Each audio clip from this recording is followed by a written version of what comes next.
Egipto, más allá de las pirámides.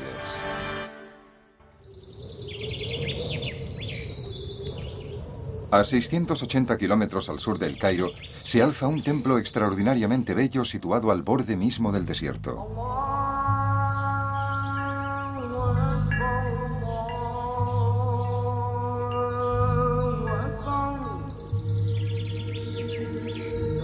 En su interior, caída en el suelo, hay una imagen de 1000 toneladas de uno de los mayores faraones de Egipto, que dejó tras de sí un gran misterio: el destino de muchos de sus hijos. Misterio que algunos creen que podrá resolverse cuando se conozca mejor una remota tumba del legendario Valle de los Reyes.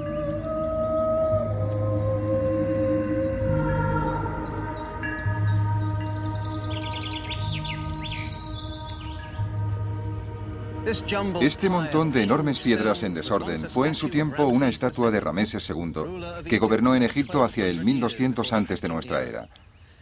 Su cara mira al cielo, y aquí tenemos un hombro. Es una de las mayores estatuas jamás esculpidas y se levantaba aquí, en el Rameseo, el templo funerario de Rameses, cerca de la actual Luxor. Se cree que en el siglo V, los cristianos coptos derribaron la estatua y que con el paso de los siglos, los terremotos acabaron de destruir los restos del faraón caído. De todos modos, Rameses dijo la última palabra y hoy su imagen constituye una ruina colosal. Esta estatua es el mejor símbolo del papel de Rameses II en la historia de Egipto. Fue un faraón que llevó sus ejércitos a la victoria y que construyó grandes monumentos por todo el país. Gobernó 67 años. Su reinado fue el segundo más largo de un faraón. Después de su muerte, la historia le recordaría como Rameses el Grande.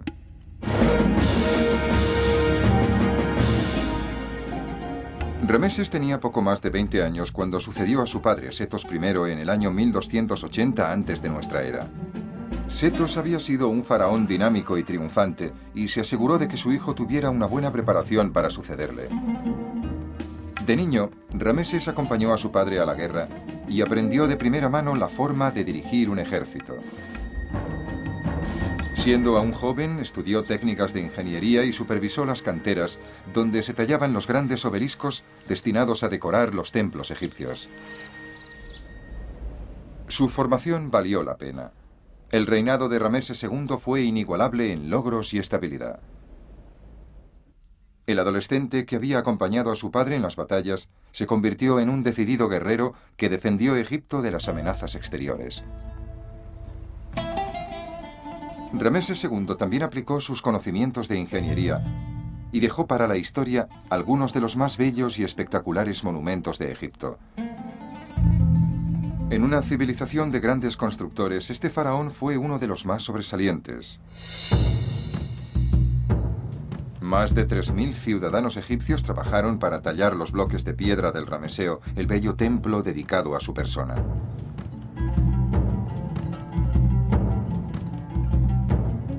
Y sobre los acantilados desde donde se domina el Nilo Nubio, Rameses hizo construir uno de los mayores monumentos dedicados a glorificarse a uno mismo, el impresionante templo de Abu Simbel, en cuya fachada están talladas 4 colosales estatuas del faraón que miden 18 metros de altura.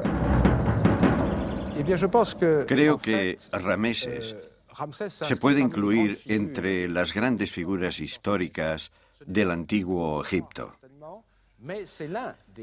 Fue un militar de talento que, con sus batallas, aseguró cierta estabilidad a su reino.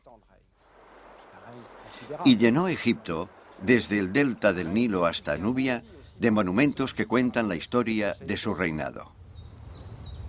Rameses fue un gran guerrero y sus monumentales construcciones sorprendieron ya a los primeros turistas que navegaron por el Nilo en tiempos de los griegos y los romanos. Durante su reinado, la fama y la riqueza de Egipto crecieron y sus súbditos vivieron un período de esplendor. Tan grande era la opinión de Rameses sobre sus propios logros que se declaró a sí mismo divino. Un dios que vivía entre los mortales. Sin embargo, su condición divina no impresionó a un famoso grupo de visitantes de su país. La tradición judio-cristiana menciona a Rameses II como el faraón que en tiempos de Moisés ordenó el éxodo de los israelitas de Egipto. De todas sus hazañas, tal vez la mayor fue una paternidad muy pródiga. La bella Nefertari fue su esposa más famosa, pero tuvo otras muchas reinas oficiales, esposas menores y concubinas. Gracias a ellas, Rameses fue padre de un centenar de hijos conocidos, entre los que se incluyen al menos 50 varones. Tener tantas esposas e hijos probablemente no era insólito en un faraón. Lo que sí resulta insólito es que Rameses elaborara listas de sus hijos y dejara constancia de ellas en muchas construcciones. En las paredes de los templos los hizo representar en largas procesiones principescas, en las que figuran tanto los hijos como las hijas del rey. Gracias a estas listas se pueden establecer los descendientes de Rameses.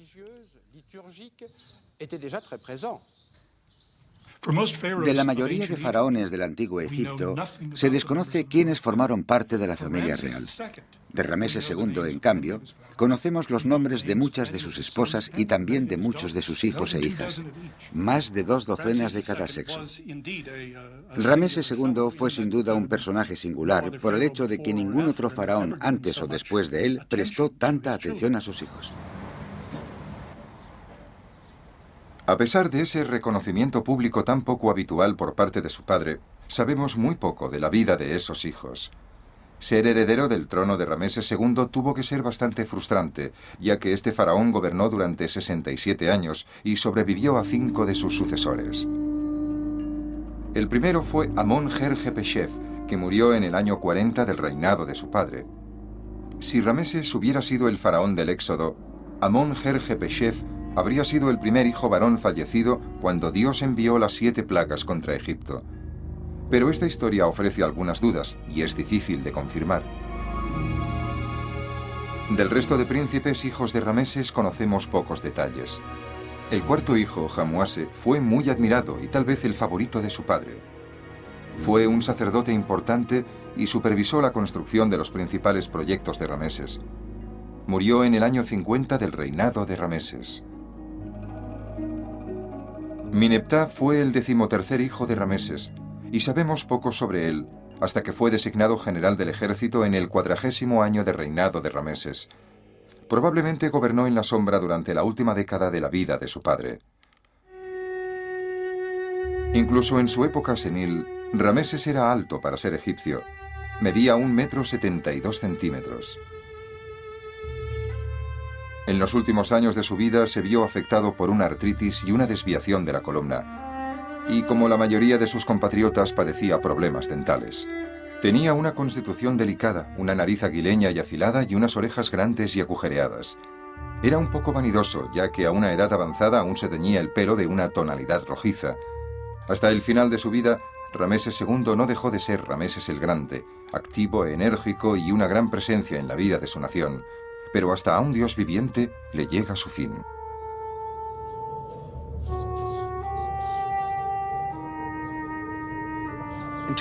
En el 1212 antes de nuestra era, Rameses II murió a la edad de 90 años. Si la esperanza de vida en Egipto era de poco más de 30 años, los dioses tal vez quisieron mostrar a los mortales la extraordinaria naturaleza de su rey. Le sucedió su 13º hijo, Mineptah, que gobernó durante 9 años hasta su muerte. Del resto de los hijos de Rameses solo conocemos 2 de sus tumbas. Los demás han desaparecido. Son los príncipes perdidos de Egipto.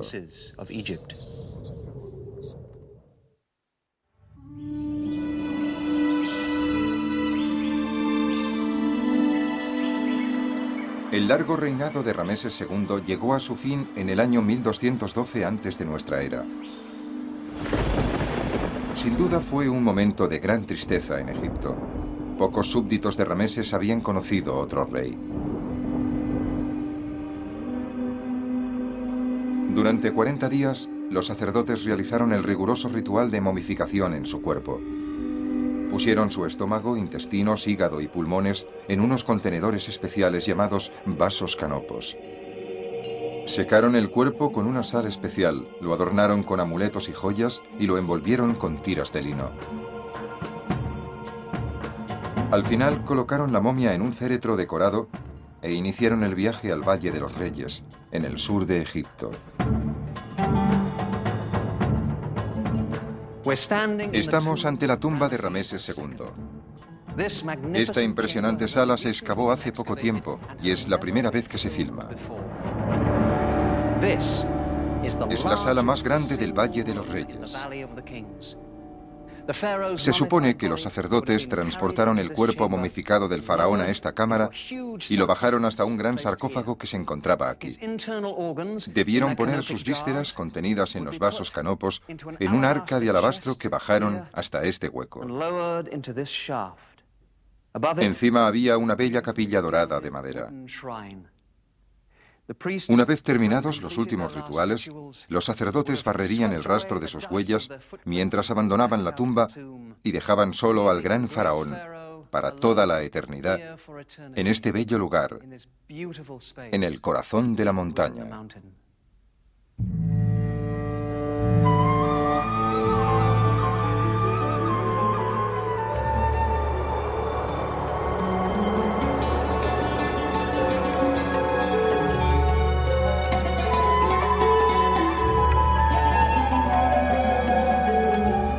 El mundo ha conocido los extraordinarios tesoros descubiertos en la tumba del faraón Tutankamón, que murió aproximadamente un siglo antes que Rameses.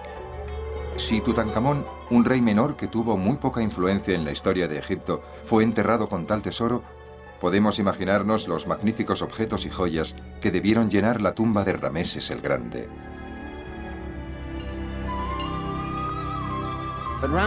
Pero Rameses no tuvo suerte al elegir el lugar de su último reposo. Al cabo de 150 años de su muerte, los ladrones de tumbas consiguieron llegar hasta el sitio donde descansaban sus restos y se llevaron lo que debía de ser el fabuloso tesoro de esta tumba del faraón de los faraones. Todo lo que nos ha quedado son unos pocos pero valiosos restos, descubiertos no hace mucho por el egiptólogo francés Christian Leblanc. En la tumba de Rameses II encontramos algunos objetos que pertenecían a la decoración funeraria. Lo más destacado son los restos de los vasos canopos en los cuales se colocaron las vísceras del rey. También hemos encontrado fragmentos de la cama funeraria. En la parte inferior delantera tenía dos cabezas de leopardo como estas, en las que se ven algunos vestigios de un color que parece oro. Y esta pieza, absolutamente excepcional, es una estatuilla de Rameses representado a una edad temprana.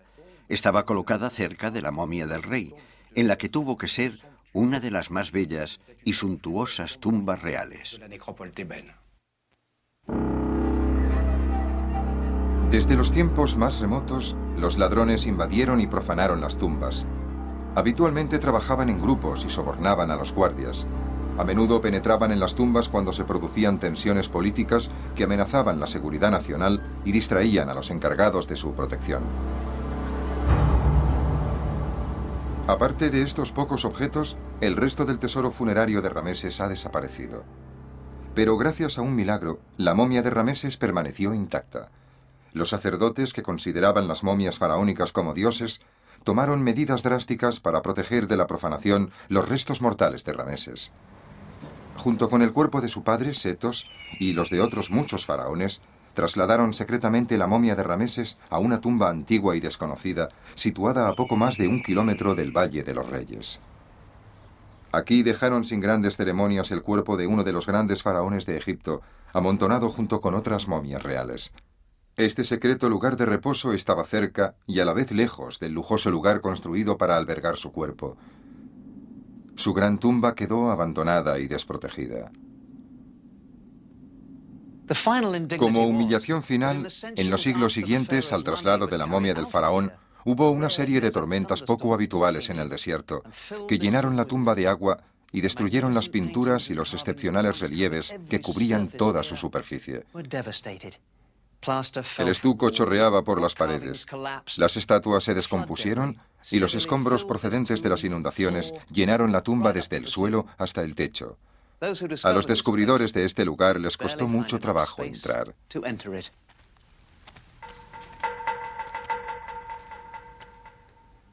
Finalmente, en 1881, el asistente del conservador del Museo del Cairo, el alemán Emil Brooks, recuperó las momias del escondite secreto 3000 años después de haber sido llevadas allí. El lugar donde se encontraban los restos de Rameses ya no era un secreto. Sin embargo, nada de lo que se encontró en el escondite de momias aportó luz al misterio de los hijos del gran rey. ¿Cómo era posible que estos príncipes, cuya existencia estaba tan documentada, desaparecieran de la historia? Se tardaría otro siglo para encontrar una posible respuesta. Los hijos de Rameses habían estado durante todo este largo periodo de tiempo a escasa distancia de la tumba de su padre. Al salir de la tumba de Rameses en el Valle de los Reyes, observamos que estaba bien acompañado. Aquí hay 61 tumbas más. Dando un corto paseo nos encontramos con la legendaria tumba de Tutankamón. El padre de Rameses, Setos I, también fue enterrado aquí. Mineptah, su hijo, está aquí al lado. ¿Dónde se encuentran las tumbas del resto de los hijos de Rameses? A tan solo 30 metros de aquí se halla la tumba número 5 del Valle de los Reyes, que tal vez contiene la respuesta a nuestra pregunta. En 1825 el egiptólogo James Barton entró en esa tumba, pero la consideró poco importante. Más tarde esta zona quedó recubierta por toneladas de escombros. Los autobuses turísticos pasaban a poca distancia. En 1987, el egiptólogo norteamericano Ken Weeks destapó la entrada a la tumba. Cuando por fin penetró en ella, realizó el descubrimiento más importante desde el de la tumba de Tutankamón. Por primera vez en 3000 años, el mundo se acercaba a la solución del gran misterio de los hijos perdidos de Rameses.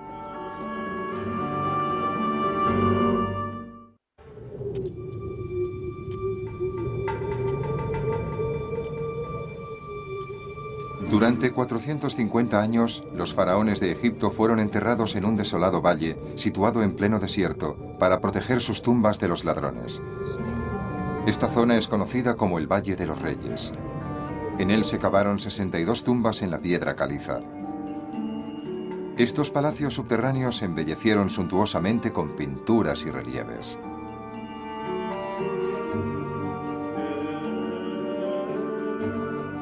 Ya en el siglo III antes de nuestra era, el Valle de los Reyes era un lugar silencioso y olvidado. A principios del siglo XVIII, un clérigo inglés llamado Richard Pocock visitó el valle y dibujó un primer mapa. Otros egiptólogos europeos le siguieron, pero el mapa de las tumbas seguía siendo impreciso e inexacto. En la década de 1970, el doctor Ken Weeks, un eminente egiptólogo norteamericano, decidió dibujar los primeros mapas del Valle de los Reyes utilizando técnicas de medición que se basaban en unas medidas extremadamente precisas. Trabajó intensamente durante una década y acumuló muchos datos. Por desgracia, al final de la década de 1980, carecía de los fondos necesarios para editar el mapa. Por ello decidió utilizar todos los conocimientos que había acumulado para llevar a cabo otro ambicioso plan. Pensé que podíamos emplear el poco dinero que teníamos en ese momento para hacer algo que quise hacer unos años antes. Consistía en visitar los archivos históricos e intentar identificar tumbas que se habían descubierto en el siglo XIX, pero que se habían perdido. Quería ubicar esas tumbas e incluirlas en el mapa del Valle de los Reyes. Después de una minuciosa investigación en los archivos históricos apareció una tumba. La habían descubierto en el siglo XIX y la habían designado como KV5, que quiere decir tumba número 5 del Valle de los Reyes. En 1825 el inglés James Barton excavó un túnel de 25 metros en la tumba KV5. Dibujó un croquis en el que indicaba la presencia de 11 salas, pero sus anotaciones no inspiraron demasiado entusiasmo entre sus colegas. Hasta el mismo Howard Carter, el descubridor de la tumba de Tutankamón, utilizó la ladera de la KV5 para verter los escombros de sus excavaciones. Sepultaron la tumba bajo 3 metros de piedras y, como si eso no fuera ya suficiente, unas riadas provocadas por unas lluvias torrenciales que asolaron el Valle de los Reyes acabaron cubriendo de escombro la entrada de la tumba, que quedó escondida. En 1920, o tal vez antes, la KV5 era un recuerdo lejano y distante. No se veía nada. Pero a Ken Weeks le intrigaban los dibujos que Barton había hecho de la tumba. En su mapa apareció una tumba distinta de las que había visto. Casi todas las tumbas del Valle de los Reyes tenían unos largos pasillos que fueron tallados en la roca firme. Según el dibujo de Barton, en esta tumba había 6 alas que iban en todas direcciones a partir de la entrada, como los tentáculos de un pulpo. Pensé, qué aspecto tan extraño para una tumba. ¿Por qué no la localizamos? Algo más llamó la atención de Weeks. En 1989, unas investigaciones indicaron que la olvidada tumba KV5 tal vez fuera la tumba de los hijos perdidos de Rameses. A partir de las notas de Barton, Ken Weeks supo en qué lugar del valle debía empezar a buscarla. Tomó una decisión. Intentaría encontrar algo perdido durante mucho tiempo. Para empezar, cavamos una zanja de 1 metro de ancho. Lo primero que encontramos fue un corte en la roca que había sido claramente realizado por el hombre. No era una depresión o un hoyo natural de la ladera. Y luego empezamos a encontrar rastros de peldaños. Después de meses de intenso trabajo, el equipo de Ken Weeks limpió la entrada de la KV5. Finalmente había llegado el momento de conocer su interior. En el verano de 1989 habíamos limpiado la escalera que llevaba hasta la entrada y la primera sala, pero no tenía este aspecto. Estaba completamente llena de los escombros de las riadas. ¿Hasta qué altura? Hasta aquí. Gracias a un pequeño túnel que cavó James Barton en 1825, podíamos ver algo en su interior. En el techo hay restos del humo de la lámpara de Barton. Así que se arrastraron por el pequeño agujero que había cavado Barton. Sí, era el único acceso a la tumba, y ni en aquel momento pudimos ver ninguna de las paredes laterales. ¿Era realmente muy pequeño? ¿Qué medidas tenía? Bueno, podríamos decir que incluso era bastante estrecho para mí. Así que se arrastraron hasta aquí sin sospechar que estaban trabajando en esta sala. ¿Cuánto tiempo les costó? Tardamos 5 años en limpiar la sala, pero en el segundo año ya sabíamos que había algo en la KV5. En lo alto de la pared encontramos una serie de jeroglíficos que indicaban que esta era la tumba de uno de los hijos de Rameses II, cuyo nombre estaba inscrito aquí, Amon-Her Hepeshef. Era el primogénito de Rameses II. ¿Fue la primera confirmación de que uno de los hijos de Rameses podía estar enterrado aquí? Sí, exactamente. Y era el primogénito. Al cabo de poco las cosas mejoraron. En la pared donde descubrimos el texto encontramos otra escena de Rameses, un dios y un hijo, que no era Amon-Her Hepeshef, al que llamamos Rameses Jr. para evitar confusiones con su padre.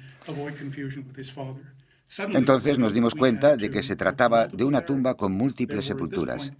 Había al menos 2 hijos reales enterrados en la tumba, algo que hasta entonces jamás habíamos visto. Ken Weeks estaba convencido de que la KV5 prometía ser algo más que una tumba menor, aunque aún no sabía si encontraría más cámaras que las 11 salas descritas por Barton en el croquis original. Sin embargo, los progresos para desentrañar los secretos de la KV5 eran de una lentitud agónica. El Valle de los Reyes recibe una media de 1 o 2 milímetros de lluvia al año, pero una vez cada 50, 60 o 70 años, una tormenta asola la zona y causa un desastre.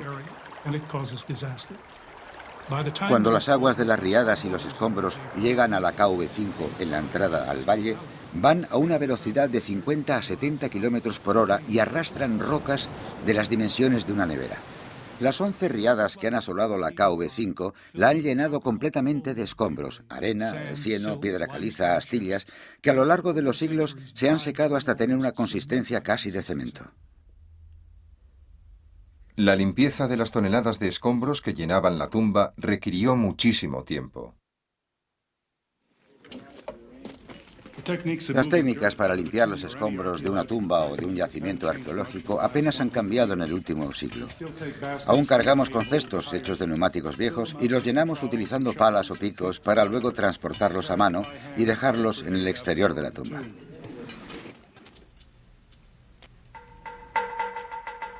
Tardaron 5 años en vaciar 2 pequeñas cámaras.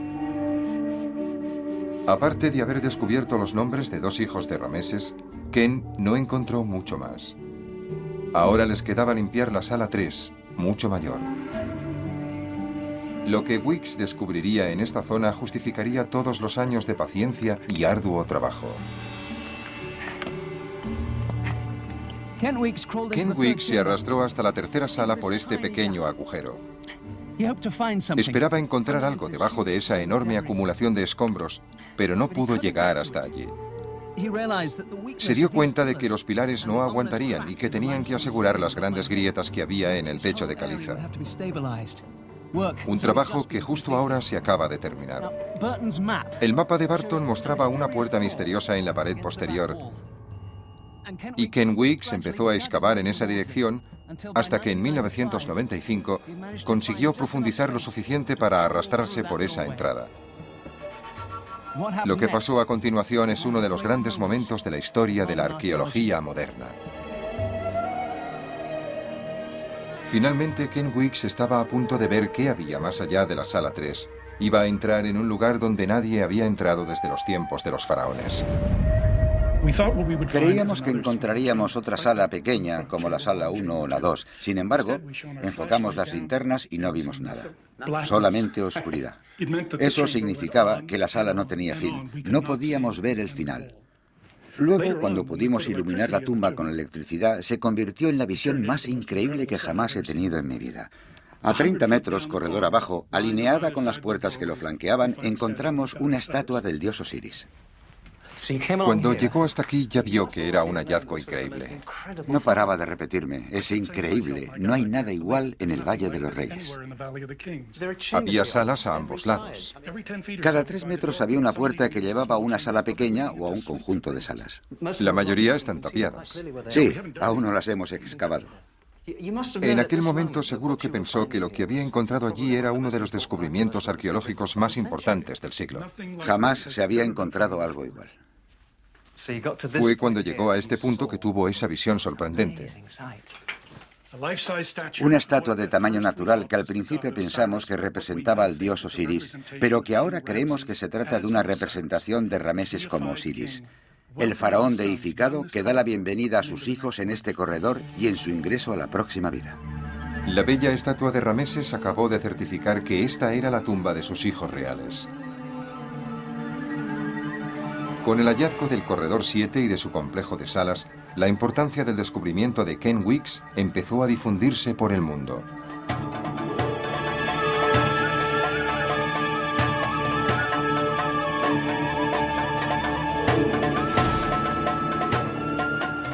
La mayoría de las tumbas del Valle de los Reyes no tiene más de 8 salas. La de Rameses I, abuelo de Rameses el Grande, solo tenía 4, así como la del legendario Tutankamón.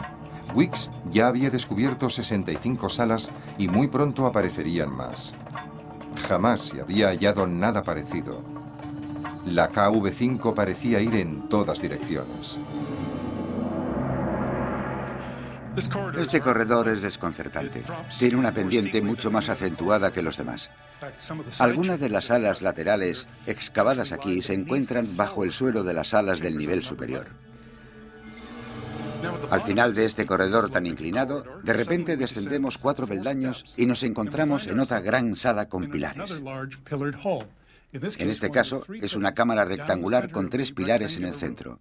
Se trata de un buen ejemplo de la estratigrafía a la que nos hemos enfrentado en la KV5. Como el resto de las salas, esta también se había llenado con los escombros de las riadas, en los cuales se pueden apreciar las distintas capas. En el corazón de la tumba, a cientos de metros de la entrada, los escombros siguen siendo un problema. Este es uno de los corredores que aún están por excavar. Va hacia el sur, directamente hacia la tumba de Tutankamón. Nadie sabe con certeza por qué. Hay una pared lisa al final y tal vez haya otra entrada. El problema es llegar hasta allí.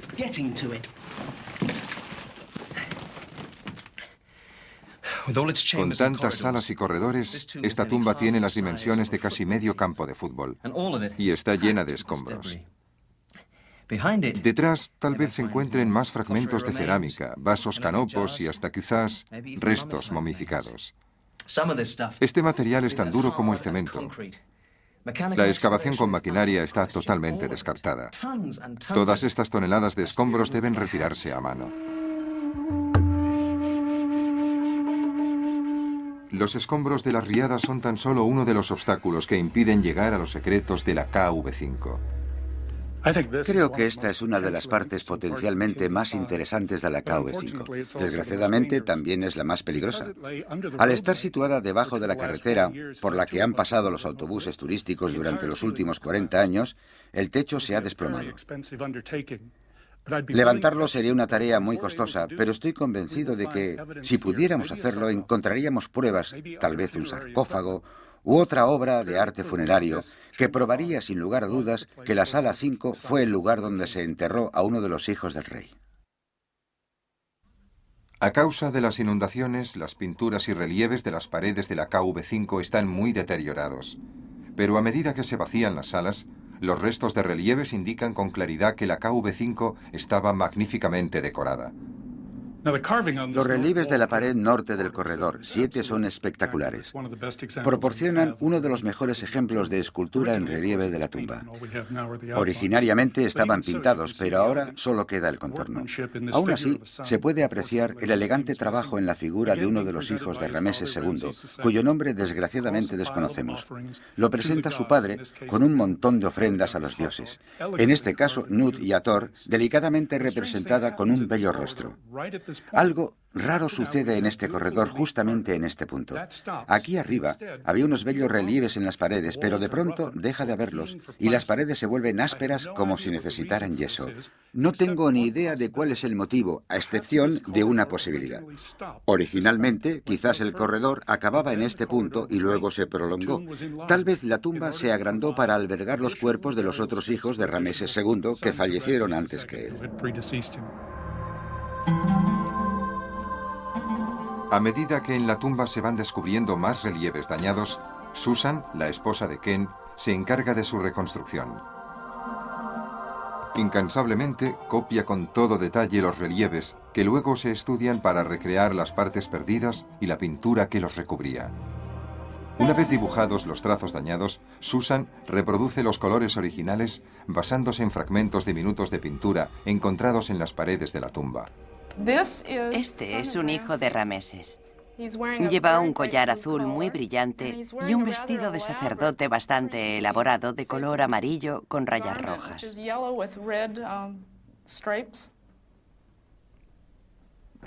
Todos los días son emocionantes. Nunca sabes qué vas a hacer. Cada vez que miro las paredes, aunque las haya dibujado y examinado durante 10 días, si la luz cambia de golpe, aparecen cosas diferentes que veo por primera vez. Finalmente, después de 3.500 años, podemos volver a ver las fantásticas pinturas que en su tiempo embellecieron esta tumba. Pero en la KV5, el éxito y la frustración van muchas veces de la mano. Una y otra vez la tumba parece que se burle de los Wiks.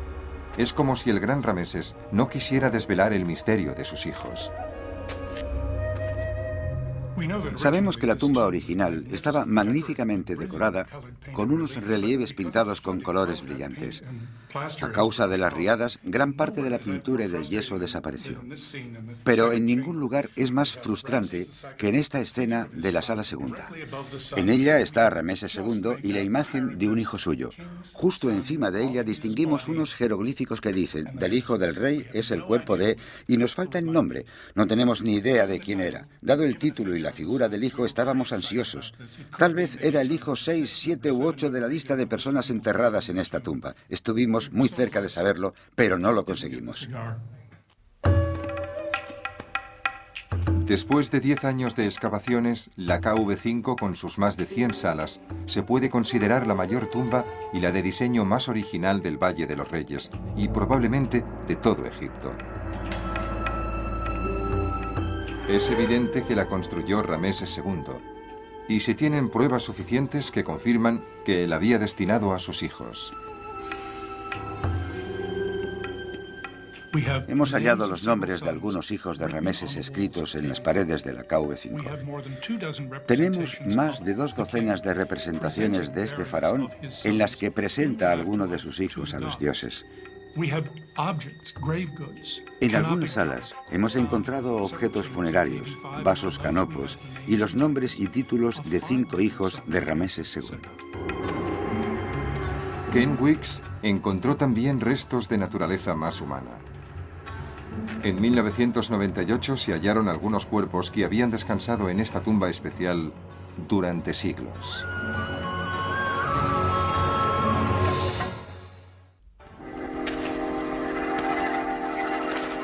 Como en todos los grandes enigmas, se necesitaba un cuerpo para resolver el misterio de la KV5. Después de 9 años de búsqueda, Ken Weeks finalmente lo encontró. Durante los primeros años teníamos tantas cosas entre manos que hasta hace un par de temporadas no limpiamos la mitad norte de la sala 2.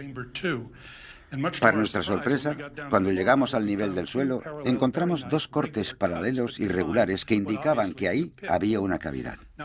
Supongo que, originariamente, debía de tratarse de la tumba de la persona que fue enterrada aquí, pues era una tumba de solo 2 salas que data de la dinastía XVIII.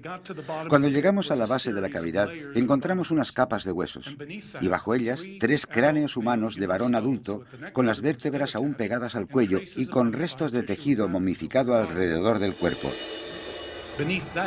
Debajo encontramos otro cuerpo de varón adulto, completamente articulado.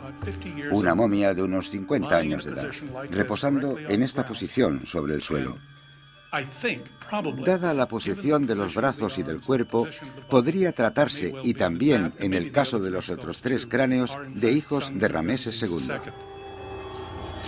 ¿Por qué iba a dejarse una momia tan importante en una cavidad sin ornamentación? Ken Weeks cree que la respuesta es sencilla. Cuando los ladrones de tumbas entraron en la KV5, fueron al corazón de la tumba, a las salas funerarias de los hijos, y cogieron las momias y las trajeron hasta aquí, cerca de la puerta principal, porque había más luz. Destrozaron los cuerpos en busca de joyas, de oro y de pectorales. Luego tiraron los restos al suelo y algunos cayeron en esta cavidad. Este es uno de los 3 cráneos hallados en la cavidad de la sala 2. Ahora lo estamos limpiando para que los anatomistas y los genetistas lo estudien.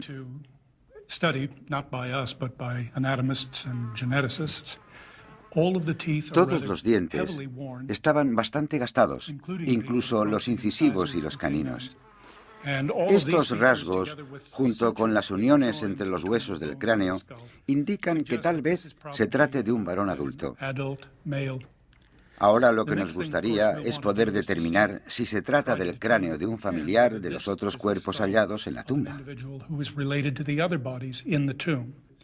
Nos encantaría que se tratara de un pariente de Rameses.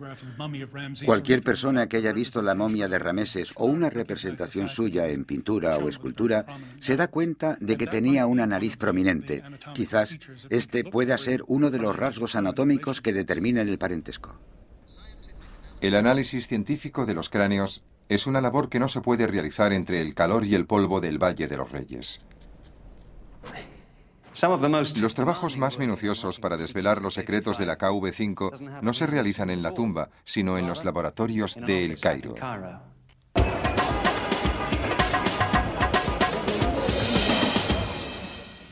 Cuando en 1979 iniciamos el proyecto de dibujar el mapa, teníamos muy pocos recursos. Actualmente hay un grupo de 8 personas que trabaja en el proyecto a jornada completa y un equipo de voluntarios y personal que colabora a tiempo parcial en todo el mundo. Es un proyecto muy complejo. Uno de los placeres de ser arqueólogo en nuestros días reside en tratar de agrupar distintas especialidades. ¿Podrías comprobar esta sección? Me gustaría darle un vistazo a ese detalle. El trabajo que realizan nuestros diseñadores gráficos y arquitectos es muy útil. Aporta nuevas maneras de ver el material y de realizar estudios comparativos del mismo. Queremos preparar un CD-ROM sobre la necrópolis tebana aprovechando las fotografías que ha recogido nuestro equipo, los dibujos arquitectónicos que hemos preparado y también los materiales históricos. Por ejemplo, podemos detenernos ante el templo de Luxor, en la orilla oriental, y generar unos dibujos en 3 dimensiones que muestren las distintas fases de la construcción del mismo.